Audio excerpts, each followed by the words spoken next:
In this video, I will show you how to get paid on QuickBooks.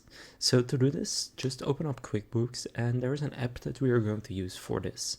So just click on apps right here and then click find apps. Now here just search for Shuttle and then get this one, online invoice payments, and it integrates with a bunch of payment processors such as PayPal, Razorpay, Square, Stripe, and a lot more, which you can see right here. Now, if you use any of these, then you can use this app to actually collect payments. And what it will do is, first of all, you can get paid on your invoices with card, ACH bank transfer, SEPA, buy now, pay later, and other payment methods. And it will automatically record those payments against QuickBooks invoices.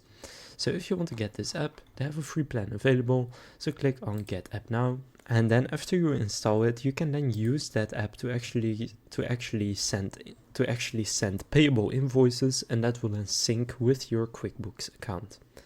So now you know how to get paid on QuickBooks.